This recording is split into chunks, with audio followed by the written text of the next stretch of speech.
Bonjour à toutes et à tous.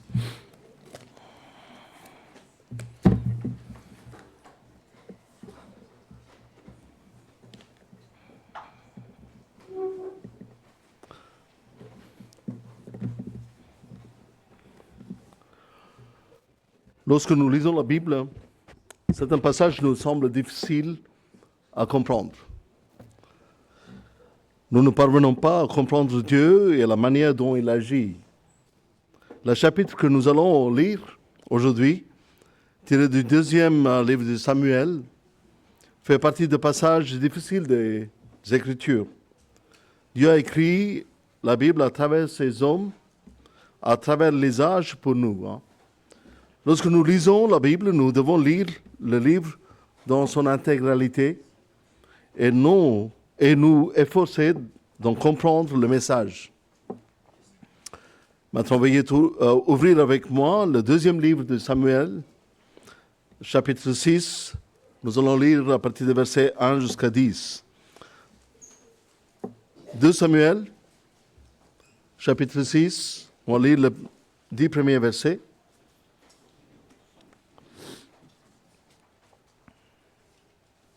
De Samuel, chapitre 6, nous allons lire les 10 premiers versets. David rassembla encore toute l'élite d'Israël au nombre de 30 000 hommes. Et David, avec tout le peuple qui était auprès de lui, s'est mis en marche depuis Balé, Juda, pour faire monter de l'arche de Dieu, devant lesquels est invoqué le nom de l'Éternel des armées, qui réside entre les chérubins au-dessus de l'arche. Ils mirent sur un char neuf l'arche de Dieu et l'emportèrent de la maison d'Abinadab sur la colline. Uzza et Achjo, fils d'Abinadab, conduisaient le char neuf. Ils l'emportèrent donc de la maison d'Abinadab sur la colline. Uzza marchait à côté de l'arche de Dieu et Achjo allait devant l'arche. David et toute la maison d'Israël jouaient devant l'Éternel et toutes sortes d'instruments de bois, de cyprès, des harpes, des luttes, des tambourins, des sistres et des cymbales. Lorsqu'ils furent arrivés à l'ère de Nachon, Uzza étendit la main vers l'arche. Lorsqu'ils furent arrivés à l'ère de Nachon, Uzza étendit la main vers l'arche de Dieu et la saisit parce que le bœuf le faisait pencher. La colère de l'Éternel s'enflamma contre Uzza et Dieu le frappa sur place à cause de sa faute. Uzza mourut là, près de l'arche de Dieu. David fut irrité de ce que l'Éternel avait frappé Uzza d'un tel châtiment. Et ce lieu a été appelé jusqu'à ce jour Pérez Uzza. David eut peur de l'Éternel en ce jour-là, et il dit, comment l'arche de l'Éternel entrerait-elle chez moi? Il ne voulut pas retirer l'arche de l'Éternel chez lui, dans la cité de David, et il la fit conduire dans la maison d'Obed-Edom, de Gath. L'histoire de Uzza et de l'arche de l'Alliance se trouve dans deux livres de la Bible, dans 2 Samuel et aussi dans 1 Chronique 13, nous lisons cette histoire. Pour le lecteur assidu de la Bible, les chroniques peuvent sembler un peu déroutantes. En les lisant, on peut se demander, n'ai-je pas déjà lu cela auparavant? La réponse courte est oui et non. 1 et 2 Chroniques racontent certaines des mêmes histoires d'Israël et de Juda que celles qui apparaissent dans le livre de Samuel et des rois. Mais le chroniqueur offre également une nouvelle perspective sur ces années en incorporant de nouveaux éléments et en laissant de côté d'autres histoires. Si vous comparez les chroniques avec Samuel et les rois, vous constaterez que le nouveau élément se concentre sur deux thèmes principaux. David et le temple. Tout d'abord, seuls 50% des chroniques reprennent des éléments tirés de Samuel et de Rois. Quelqu'un a dit que les livres de Samuel et de Rois nous racontent le point de vue humain et que les chroniques nous donnent le point de vue de Dieu. L'un parle du royaume du sud. Israël était divisé en deux. L'un parle du royaume du sud et l'autre du royaume du nord, Juda et Israël. Tous les livres de la Bible ne sont-ils pas nécessaires pour nous permettre d'apprendre la vérité de Dieu? Après avoir abordé toutes les questions qui se posent généralement lorsque nous lisons ces livres de l'Ancien Testament, passons maintenant à notre passage. Alors que l'arche était transportée, les bœufs qui tiraient le char ou chariot ont trébuché. Un homme nommé Uza s'est emparé de l'arche. La colère de Dieu s'enflammait contre Uza. Il l'a frappé et il est mort. Nous sommes surpris par la sévérité de Dieu que nous pourrions considérer comme un acte de justice impitoyable. À première vue, nous voyons Uza accomplir ce qui semble être une bonne action. Et Dieu réagir par une vengeance rapide. La punition de Uza semble extrême pour ce que nous pourrions considérer comme une bonne action. Cependant, il y a des raisons pour lesquelles Dieu a pris des mesures aussi sévères. Voyons en détail ce qui est réellement passé. Que se serait-il passé si l'arche du Seigneur était tombée du char? Pourquoi Dieu aurait-il infligé la peine capitale pour cet acte bien intentionné de Uza? Et qu'en est-il, l'arche du Seigneur? D'où vient-elle? Pour comprendre ce qu'est l'arche, et nous devrions aller même en arrière, dans le livre d'Exode. Dans le désert, Dieu a demandé à Moïse de construire une tente spéciale, ce qu'on appelle le tabernacle, où il serait présent. Dans cette tente, il y avait une pièce intérieure appelée le lieu très saint. L'arche se trouvait dans cette pièce. Dieu a conclu une alliance conditionnelle avec les enfants d'Israël par l'intermédiaire de son serviteur Moïse. Il leur a promis le bonheur à eux et leurs enfants pour des générations s'ils lui obéissaient et respectaient ses lois, mais il les a toujours mis en garde contre le désespoir, le châtiment et la dispersion s'ils désobéissaient. Pour rappeler son alliance, le Seigneur demanda aux Israélites de fabriquer une arche selon ses instructions afin de conserver la table de pierre contenant les 10 commandements. Ce coffre ou l'arche devait être conservé dans le sanctuaire intérieur du tabernacle, dans le désert, puis dans le temple lorsqu'il fut construit à Jérusalem. Ce coffre est connu sous le nom d'Arche de l'Alliance. Moïse chargea Bezalel, l'artisan oint de Dieu, de construire l'Arche de l'Alliance.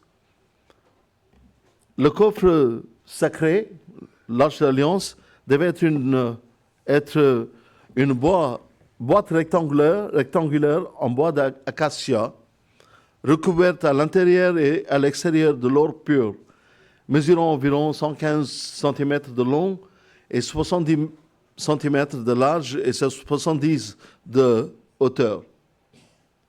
L'arche était munie de 2 paires d'anneaux d'or de chaque côté, dans lesquels étaient insérés des bâtons permanents pour transporter l'arche. Personne n'était autorisé à toucher l'arche par respect pour la sainteté de Dieu.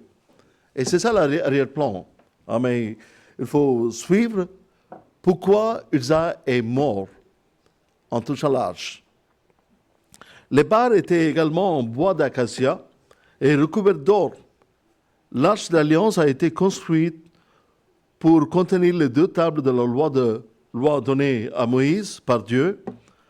Et plus tard, Moïse demanda à Aaron de placer dans l'arche un pot de manne, la nourriture que Dieu a pourvue pour les enfants d'Israël, un pot de manne afin de se souvenir de la fidélité de Dieu qui avait fait descendre du pain miraculeux du ciel. Et le bâton d'Aaron qui avait fleuri en guise d'avertissement contre la rébellion. Nous trouvons ce qui s'est passé en Nombre chapitre 17. Et ensuite, il y avait un couvercle appelé propitiatoire, ou lieu d'expiation, fut construit pour le coffre.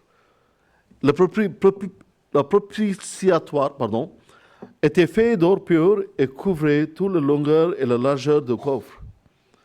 Bezalel a fabriqué 2 chérubins en or martelé et les a moulés à chaque extrémité du propitiatoire, de sorte que tout le couvercle était constitué d'une seule pièce d'or massif.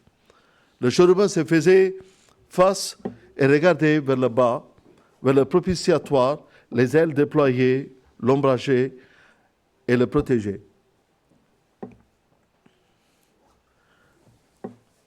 Tout d'abord, Dieu avait donné à Moïse et à Aaron des instructions spécifiques concernant la tente, le tabernacle, et de la rencontre et le déplacement de l'arche de l'Alliance. Une fois que Aaron et ses fils auront fini de recouvrir le sanctuaire, je lis de Nombre 4:15, une fois que Aaron et ses fils auront fini de recouvrir le sanctuaire et tous ses ustensiles, les descendants de Kehat viendront pour les porter au moment du départ du camp. Les enfants d'Israël, ils bougeaient d'un lieu à un autre, dans leur exode vers le pays de Canaan. Cependant, ils ne toucheront pas les choses saintes, sinon ils mourraient. Telle est la charge attribuée aux descendants de Kehat concernant la tente de la rencontre. Après qu'Aaron et ses fils auront achevé de couvrir le sanctuaire et tous les ustensiles du sanctuaire, les fils de Kehat viendront au départ du camp pour le porter. Donc, qui sont ces Kéatites? Kéatites, ce sont les tribus de Lévi. Donc, Kehat, c'est un descendant de Lévi. Et nous savons que tous les Lévites, ils sont chargés à servir le Seigneur dans le désert. Pendant Dieu l'a ordonné, il a donné une tâche pour chaque tribu.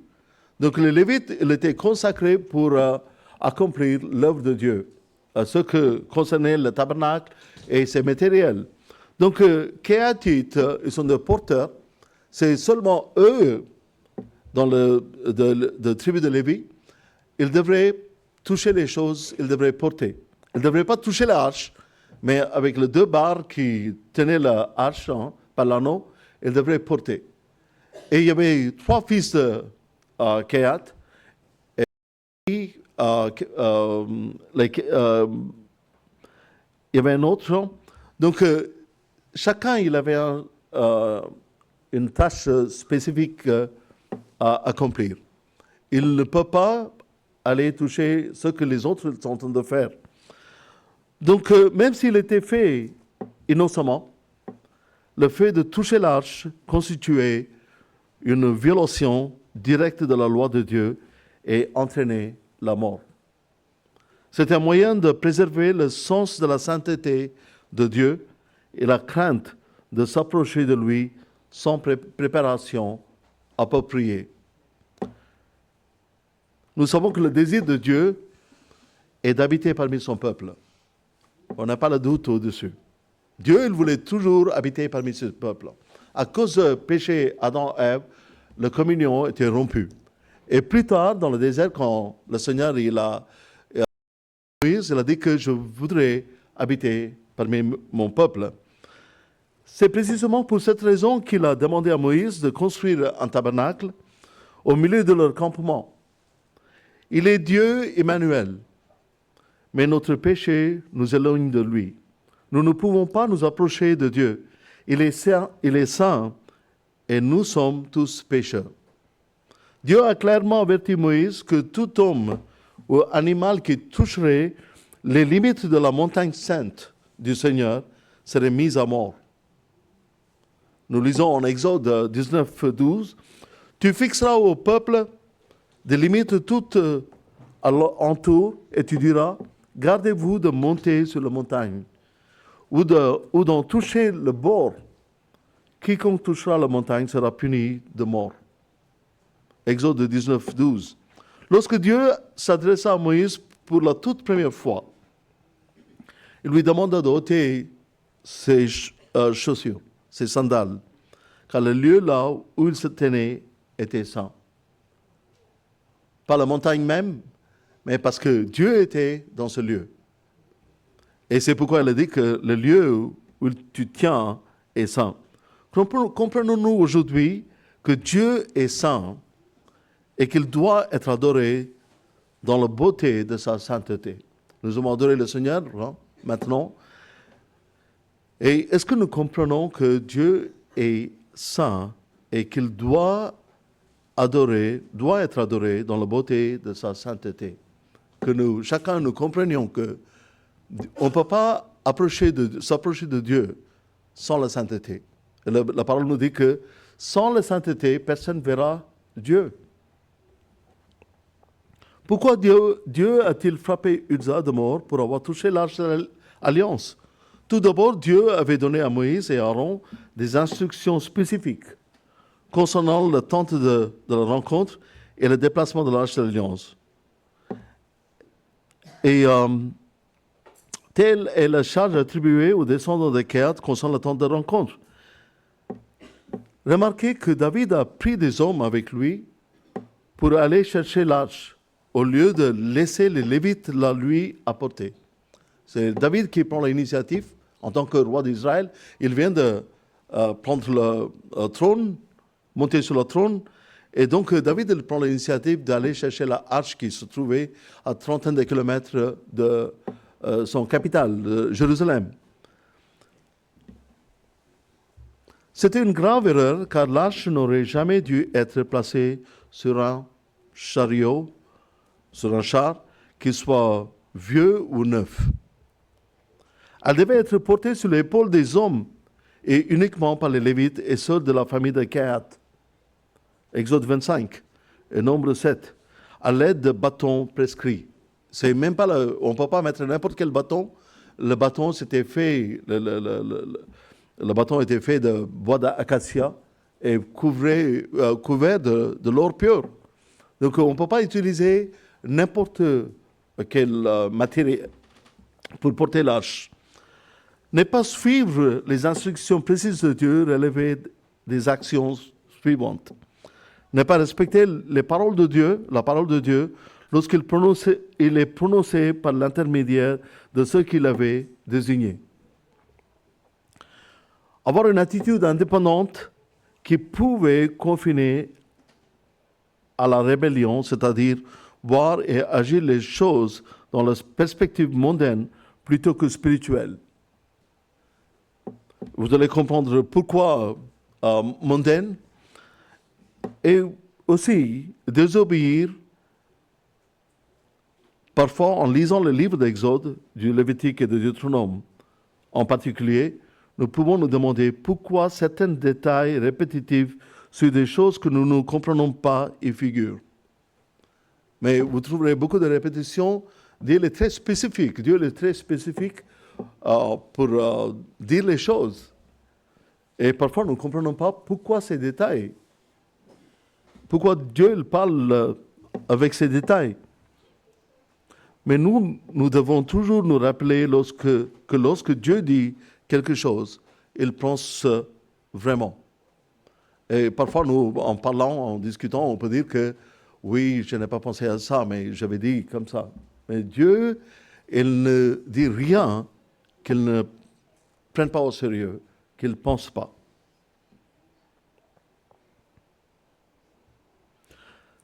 Et c'est la parole de Dieu qui doit être obéie. C'est tendance à prendre... c'est pourquoi chaque iota de la parole de Dieu est important et ne peut être omis. Vous savez, dans le livre d'Apocalypse, nous trouvons que si quelqu'un enlève quelque chose de ma parole, il sera coupable. Et s'il ajoute quelque chose, il sera coupable aussi. C'est pourquoi chaque iota de la parole de Dieu est important et ne peut être omis. Les gens ont tendance à prendre la parole de Dieu à la légère et selon leur convenance et à ignorer les détails auxquels ils ne veulent pas s'obéir. L'ignorance ou l'oubli, l'obéissance partielle sont toutefois des péchés et nous sommes condamnés devant notre Dieu très saint. L'Arche d'Alliance avait été capturée par les Philistins près de 20 ans avant cet incident. Nous lisons en 1 Samuel, avant que David ne devienne roi. L'arche était le trésor national d'Israël et l'objet le plus sacré sur la terre. Elle représentait la présence de Dieu parmi son peuple. Elle était conservée dans le tabernacle, dans le lieu très saint. Un lieu séparé par un rideau où seul le souverain sacrificateur pouvait entrer une fois par an. L'arche avait resté pendant un certain temps dans la maison d'Aminadab, nous lisons en 2 Samuel 6:3, où ses fils Uza et Agjo s'étaient peut-être habitués à sa présence. En vieux diction, la familiarité engendre le mépris. Quand on a quelque chose accessible à nos côtés, et on développe un sort de mépris. Uza, ayant côtoyé l'arche dans sa propre maison, pouvait très probablement oublier la sainteté qu'il représentait. Nous avons notre Bible. Parfois, nous cherchons notre Bible. Parfois, nous pouvons oublier notre Bible à l'église, dans le temple. On peut partir. Mais parfois, nous avons une certaine familiarité avec la parole de Dieu. Pas seulement la parole de Dieu. Si nous avons l'habitude de venir dans ce lieu depuis notre enfance, on développe un certain mépris de Dieu lui-même. Parce que je entends de Dieu, je connais le nom de Dieu, je connais la parole de Dieu, je peux développer un certain mépris par rapport à Dieu. Peut-être c'était cette attitude que Uza avait, parce que en tant que son père était le souverain sacrificateur, donc l'arche était posée dans leur maison, et ayant côtoyé l'arche dans sa propre maison, et peut-être il a oublié la sainteté qu'elle représentait. Il nous arrive à nous aussi de ne pas reconnaître la sainteté de Dieu, en devenant trop familier avec lui et en adoptant une attitude irrévérencieuse. Les Philistins emparent de l'arche, mais ils la renvoyèrent rapidement après que Dieu eut détruit l'idole et leur dieu Dagon et que le peuple eut été frappé de tumeur. Mais il y avait une guerre entre le peuple d'Israël et les Philistins. L'arche était perdue, les Philistins l'emparent avec l'arche. On trouve ça dans 1 Samuel 6. Notre histoire se trouve en 2 Samuel 6. Et en 1 Samuel 6, nous lisons cet récit. Il part avec la hache, mais le Seigneur, il frappe avec la plaie, parce que l'arche, il était chez le Philistin. Et le Seigneur, il détruit leur idole, qui s'appelle le Dagon, dans le temple. Et Aminadab hébergeait l'arche à Kiryat Jearim, à l'ouest, 30 km à l'ouest de Jérusalem.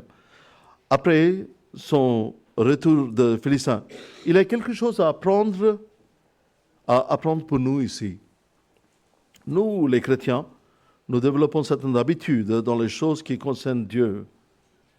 Et nous oublions que nous avons une affaire avec Dieu, qui est saint. C'est sa nature même qui ne peut être séparée de lui. On ne peut pas séparer la nature de Dieu. Il faut comprendre la nature de Dieu en son entièreté. On ne peut pas dire que Dieu, souvent nous utilisons ce terme que Dieu, il est plein d'amour. Dieu, il est plein de grâce, ce qui est vrai. Quand Dieu il est amour, il est aussi juste. Quand Dieu, il peut nous pardonner, il est aussi juste pour pardonner. Cela doit être compris. Dieu est amour, mais il est saint. La grâce et la miséricorde de Dieu ne diminuent en rien sa sainteté. Il y a également quelque chose de très intéressant à noter ici. Et donc, nous allons lire ce passage de 1 Samuel 6, 1 à 13. 1 Samuel 6, 1 à 13. Le livre avant 2 Samuel. 1 Samuel 6, 1 à 13.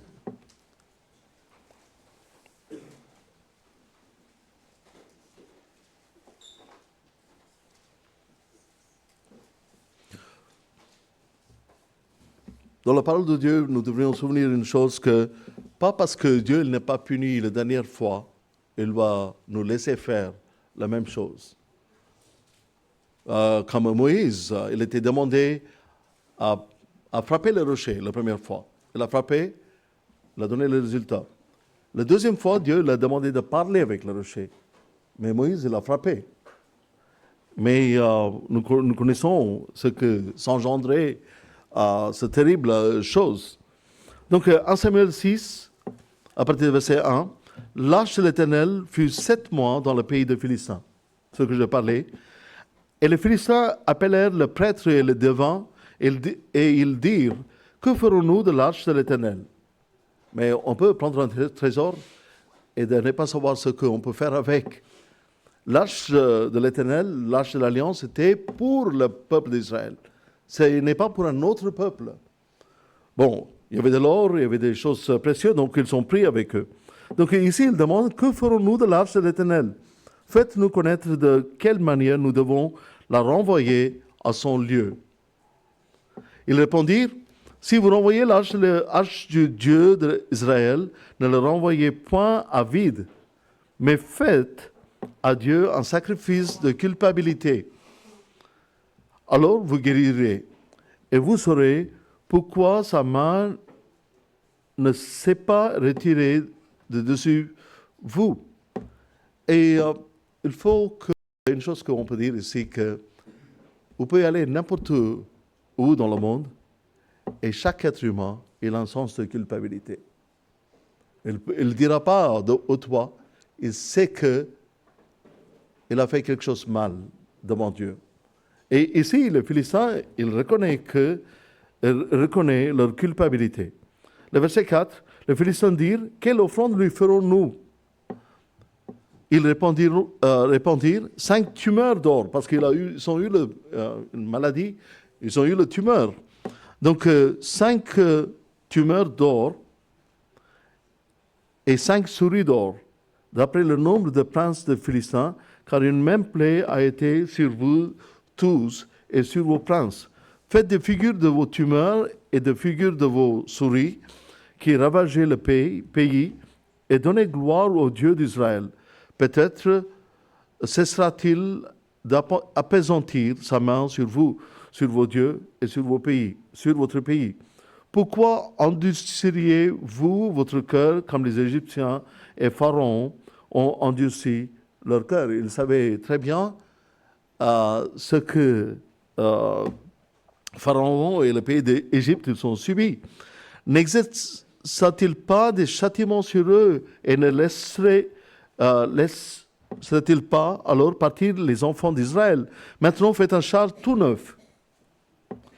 Regardez ici. Maintenant, faites un char tout neuf Prenez 2 vaches qui allaitent et qui n'aient point porté le joug, attelez les vaches au char et ramenez à la maison leurs petits qui sont derrière elles. Vous prendrez l'arche de l'Éternel et vous la mettrez sur la char. Vous placerez à côté d'elle, dans un coffre, les objets d'or que vous donnez à l'Éternel en offrande pour le péché. Puis vous le renverrez et elle partira. Suivez-la du regard, et si elle monte par le chemin de la frontière vers Beth Shemesh, c'est l'Éternel qui nous a fait ce grand mal, sinon nous saurons que ce n'est pas sa main qui nous a frappés, mais que cela nous est arrivé par hasard. Verset 10, les gens firent ainsi, ils prirent 2 vaches qui allaitent et les attelèrent au char, et ils enfermèrent les petits dans la maison. Ils mirent sur le char l'arche de l'Éternel et le coffre avec le souris d'or et la figure de leur tumeur. Les vaches prirent directement le chemin de Beth Shemesh. Elles suivirent toujours la même route en mugissant. Elles ne se détournèrent ni à droite ni à gauche. Les princes des Philistins allèrent derrière elles jusqu'à la frontière de Beth Shemesh. Les habitants de Beth Shemesh moissonnaient les blés dans la vallée et levaient les yeux, aperçurent l'arche et réjouirent en le voyant. Donc, les Philistins, ils ont fait la même chose comme les enfants d'Israël. Ils ont même fait un peu mieux, peut-être. Alors que la colère de Dieu s'enflammait contre l'arche de l'Alliance, lorsque l'arche de l'Alliance a été transportée à Jérusalem sur un char tiré par des animaux, nous voyons que les Philistins ont fait la même chose que les enfants d'Israël et qu'ils n'ont subi aucune punition pour leur acte. Nous, les enfants de Dieu, veulent parfois imiter le monde qui nous entoure, n'est-ce pas? Nous voulons faire comme les autres. Nous essayons d'introduire dans l'Église la musique du monde et parfois nous voyons des églises qui ne sont pas différentes du monde. Et elles osent appeler cela de l'adoration. Nous avons tendance à nous habiller comme le monde et parler le langage du monde. En fait, certains chrétiens aspirent à être et à se comporter comme le monde. Il aspire à être accepté par le monde. Mais Dieu ne nous a-t-il pas appelés à sortir de ce monde? Il a dit, soyez saints, car je suis saint. L'apôtre Pierre, dans son premier épître, il écrit, vous, au contraire, vous êtes une race élue, une sacerdoce royale, une nation sainte, un peuple acquis, afin que vous annonciez les vertus de celui qui vous a appelé des ténèbres à son admirable lumière. Nous étions séparés du monde, nous étions appelés d'Égypte. Nous étions l'esclave de Satan. Nous étions l'ennemi de Dieu, les enfants de ténèbres. Mais Dieu nous a fait sortir de tout cela. Il nous a fait une race élue, un sacerdoce royal, une nation sainte, un peuple acquis, afin que nous annoncions les vertus de celui qui nous a appelés des ténèbres à son admirable lumière. Mais ici, nous voyons que les enfants de Dieu, ils l'ont fait dans les Philistins, ils l'ont fait ces choses dans leur ignorance totale. Ils ne connaissaient pas la parole de Dieu, les Philistins. Si être enfant de Dieu est un grand privilège pour nous, c'est aussi une grande responsabilité. Nous devrions comprendre cela. Nous avons le privilège d'être des enfants de Dieu. Mais souvent, nous chantons ce privilège haut et fort, mais c'est aussi une grande responsabilité. Les instructions concernant le transport de l'arche ont été données aux enfants d'Israël et non aux autres. Dieu châtie ceux qu'il aime, comme un père châtie son enfant.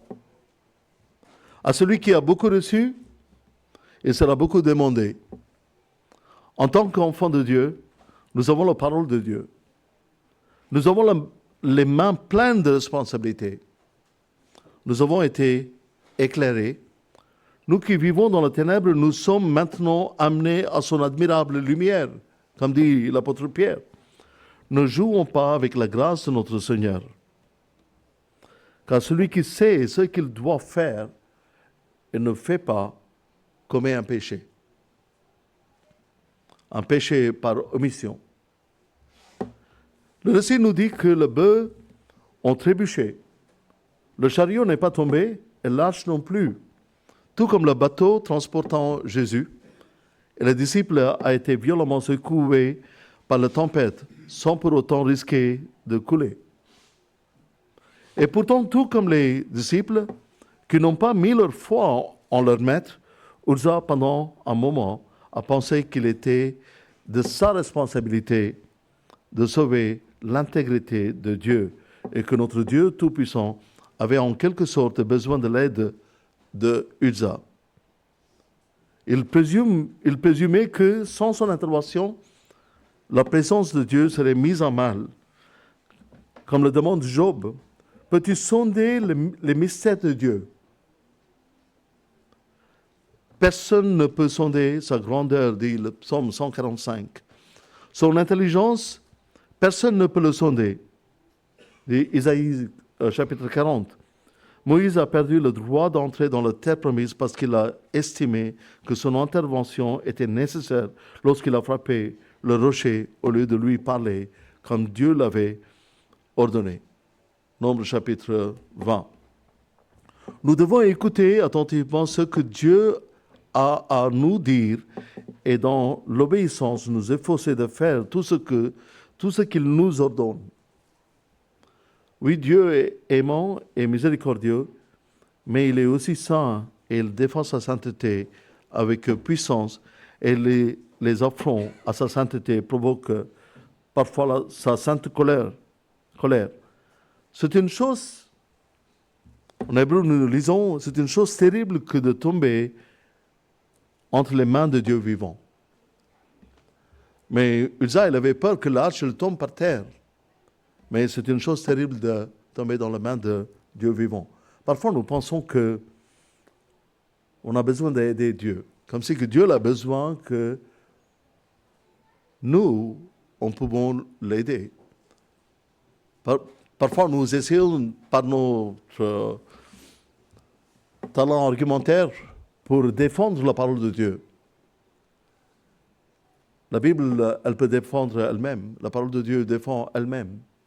Dieu n'a pas besoin de nous, les hommes, pour lui défendre. Mais nous devrions faire attention quand nous faisons les choses ainsi. Et dans le passage que nous avons lu, en 2 Samuel, chapitre 6, les 3 premiers versets, David rassembla encore toute l'élite d'Israël au nombre de 30 000 hommes. Et David, avec tout le peuple qui était auprès de lui, s'est mis en marche depuis Baal et Juda pour faire monter de là l'arche de Dieu devant laquelle est invoqué le nom de l'Éternel des armées qui réside entre les chérubins au-dessus de l'arche.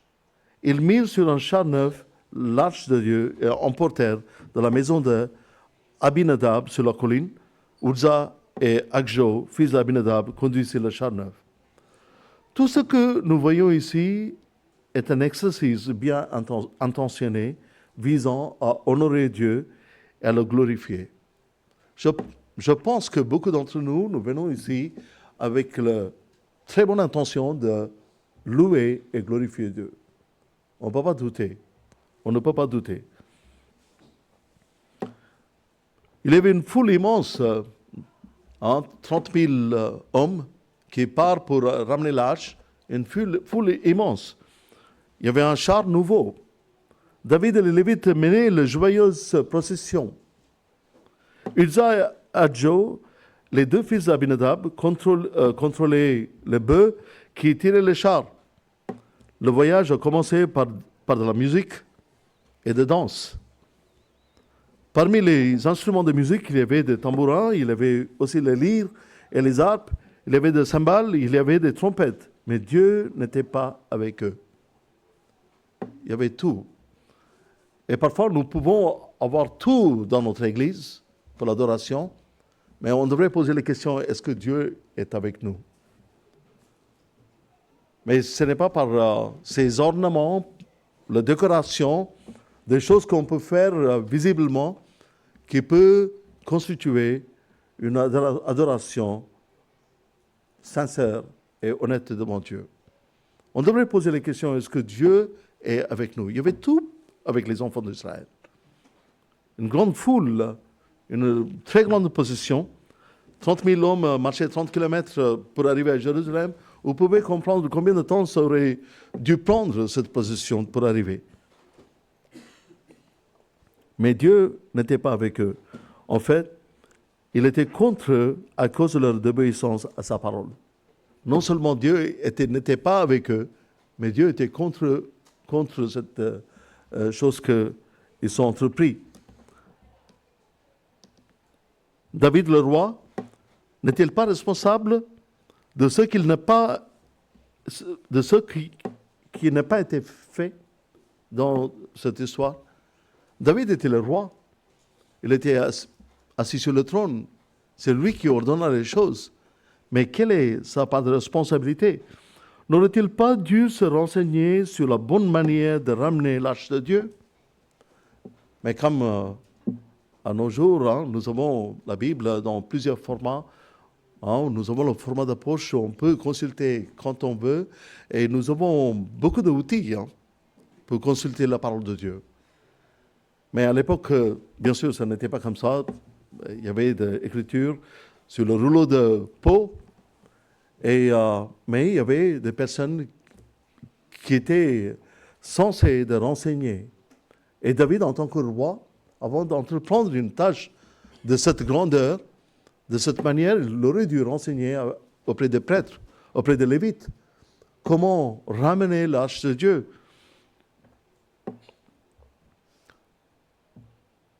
Si les dirigeants du peuple de Dieu méritaient un double honneur, ils sont également doublement responsables de leur acte. Ils ne peuvent pas être exemptés de cela. Et Dieu, s'il t'a mis pour diriger le peuple de Dieu pour un certain temps, tu es responsable pour le peuple de Dieu. Et tu devrais rendre compte à Dieu pour ce que tu fais et pour tout ce que tu ne fais pas.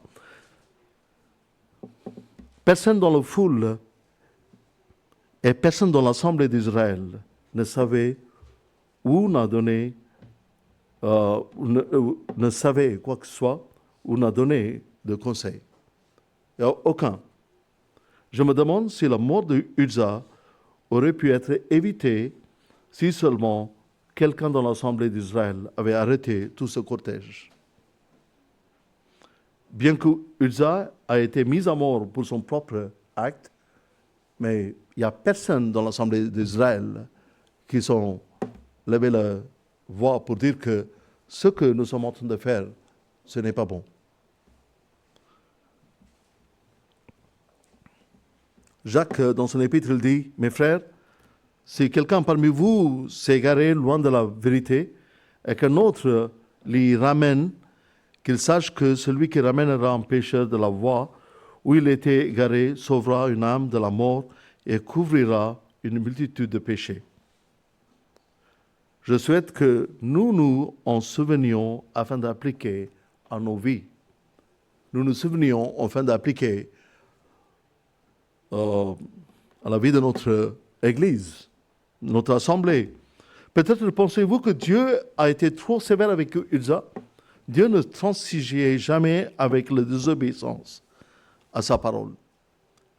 Et parfois, on peut même séparer Dieu de sa parole. Mais pour Dieu, il n'y a pas de compromis. Ce qu'il a dit, ça devrait être obéi. Il ne partageait jamais sa gloire avec qui que ce soit. Il ne permettait pas à personne de changer l'essence de son caractère. Familier avec l'arche du Seigneur, il a pensé probablement qu'il était en quelque sorte responsable. Responsable pour l'arche, mener, pour amener à Jérusalem. Il a osé toucher l'arche et empêcher sa chute au sol, étant lui-même lévite et censé connaître les Écritures. Parfois, nous connaissons les choses. Ce que la Bible dit, nous connaissons en tant qu'enfants de Dieu pendant un nombre d'années, nous connaissons. Et je demande pourquoi nous n'appliquons pas. C'est également un avertissement à toute la congrégation d'Israël et à David.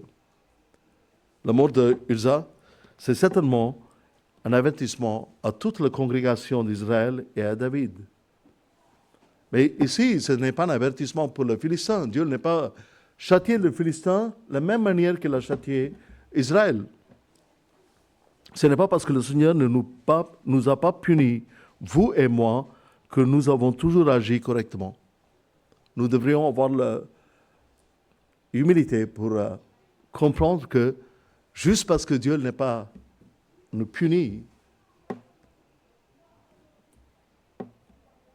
nous avons toujours agi correctement. Lisons cet avertissement.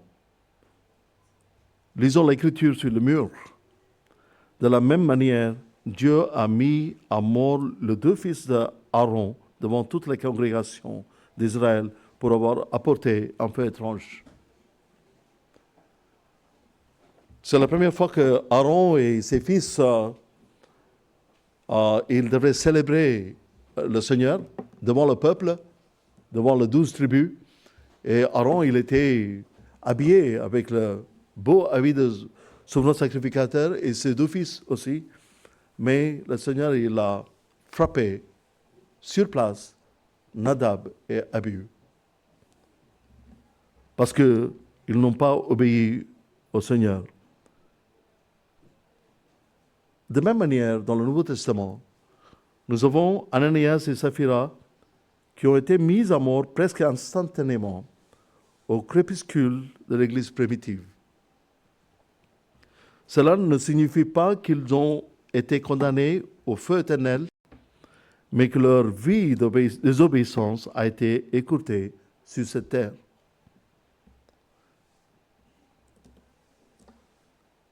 Dieu, il a voulu avertir son Église.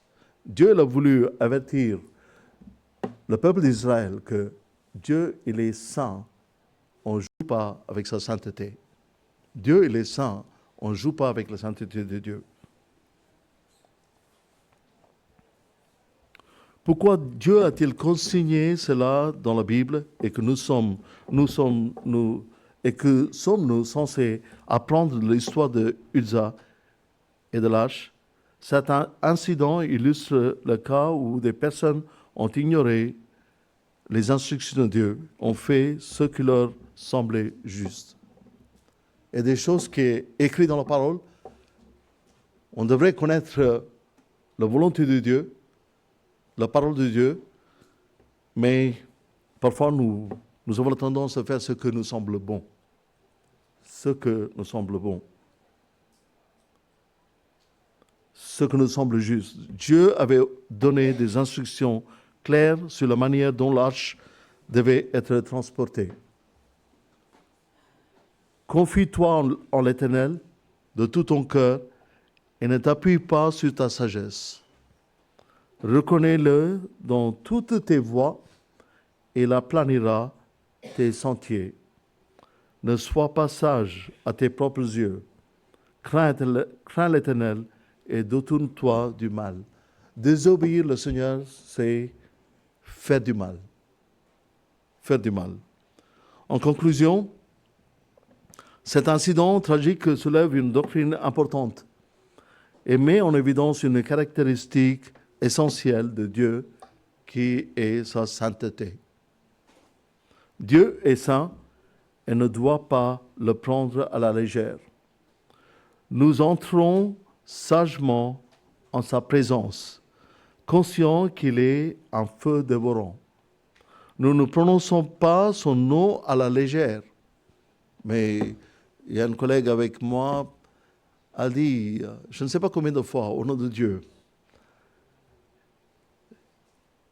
Et nous, est-ce que nous prenons le nom de Dieu à la légère, ni de manière irrévérencieuse?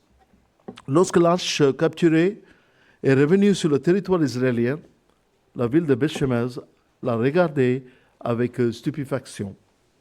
Le texte laisse entendre qu'ils l'ont ouvert voir son contenu sacré, c'est-à-dire les tables en peau de manne et le verge d'Aaron. Et 70 personnes ont été tuées par Dieu à Beth-Shemesh, ce qui aurait dû servir l'avertissement à Uza. Donc avant que Uza il a agi follement, mais il y avait déjà un avertissement dans la même ville, hein, Beth-Shemesh, et que les gens avec une certaine curiosité, ils sont ouverts pour voir ce qui est dans l'arche.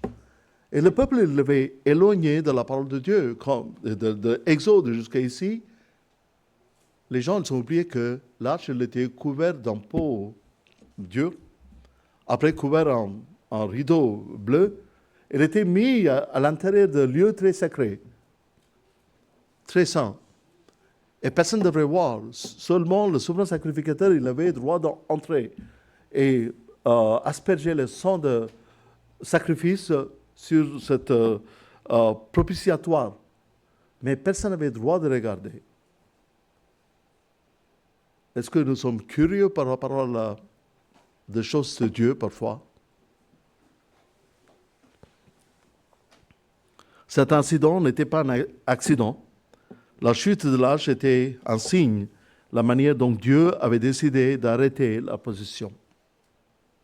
On peut faire beaucoup de choses, mais Dieu peut l'arrêter. Dieu peut arrêter toutes ces choses. Si les choses que nous voulons faire, ce n'est pas conformément à la parole de Dieu. Donc nous devrions, chaque fois quand nous entreprenons quelque chose pour faire pour Dieu, on devrait demander, est-ce que c'est vraiment la volonté de Dieu? Est-ce que Dieu veut ainsi que je fasse cette chose?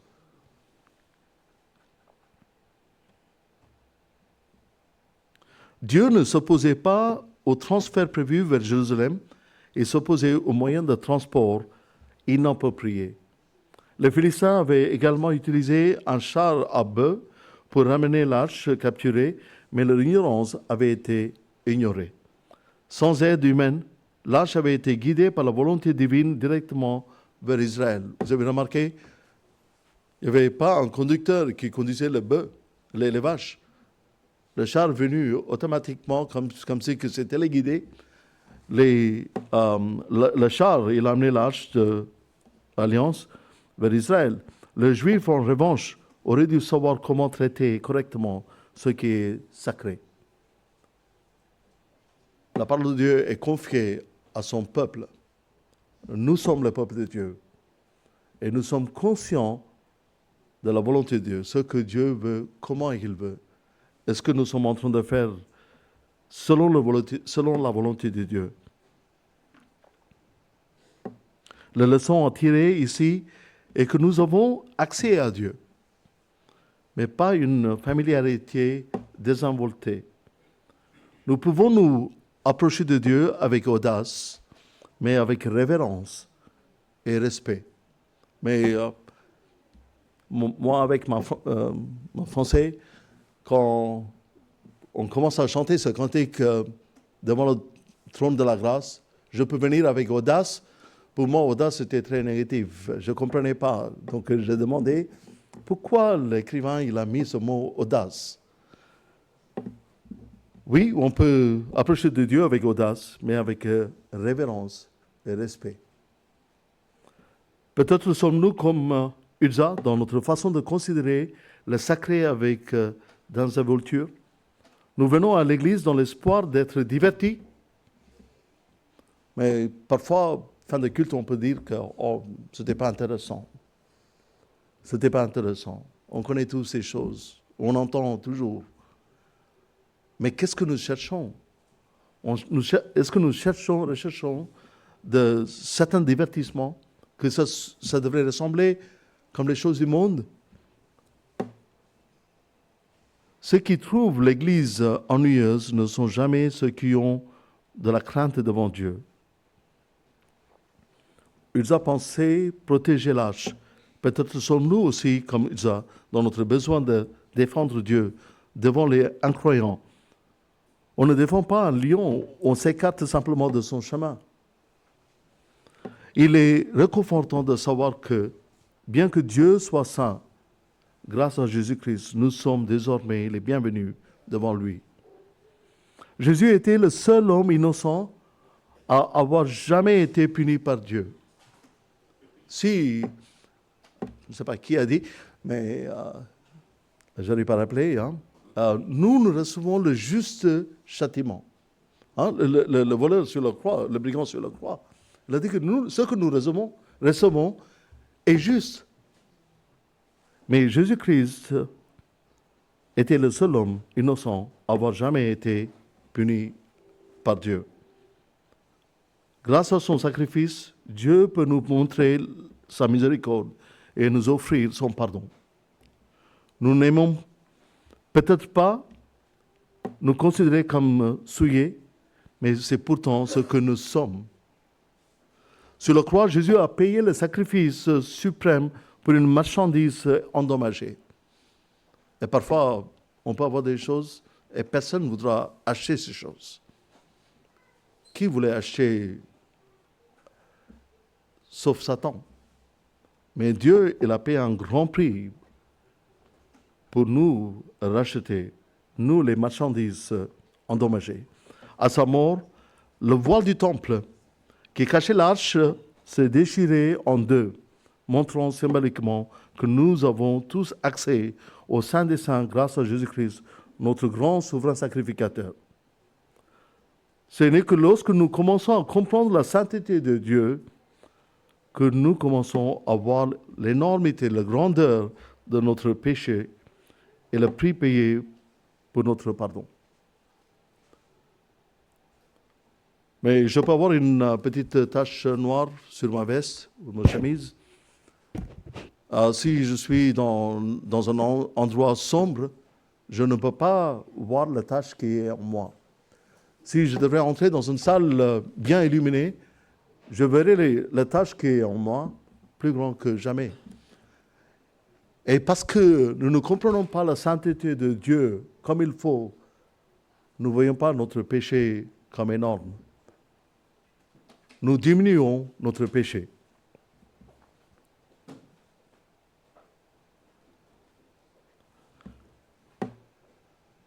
Faisons-nous un devoir de glorifier Dieu et de nous réjouir en lui pour toujours.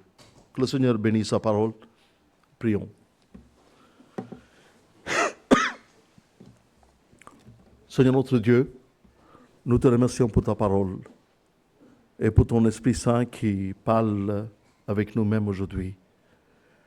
Merci parce que le Saint-Esprit, il est avec nous, il habite en nous, il nous éclaire, il nous corrige, il nous construit pour la gloire de ton nom. Seigneur, nous reconnaissons que nous sommes des pécheurs pardonnés. Seigneur, nous ne sommes pas meilleurs que les autres. Seigneur, mais nous comprenons que nous avons une responsabilité devant toi, car nous avons un grand Dieu, un Dieu qui pense à nous, un Dieu qui châtie, mais un Dieu qui est plein d'amour et qui est plein de grâce et miséricordieux.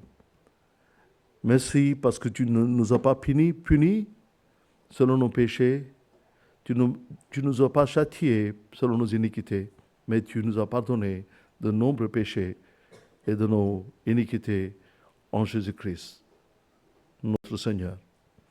Lave-nous et purifie-nous, Seigneur, sanctifie-nous. Seigneur, aide-nous à comprendre que tu es un Dieu très saint. Mais Seigneur, merci d'avoir nous racheté du malin, de nous avoir fait tes enfants. Seigneur, aide-nous à réjouir de cette relation que nous avons avec toi en Jésus-Christ, notre Sauveur. Que Seigneur, rien ne peut nous séparer de cette communion que nous avons avec toi. Seigneur, encore une fois, nous te remercions pour ta parole. continue à nous éclairer jour après jour, afin que nous devenions purs, saints, de véritables saints, comme toi tu es saint. Dans le précieux nom de notre Seigneur, notre Sauveur Jésus-Christ, nous prions tout cela. Et pour ton unique gloire. Amen.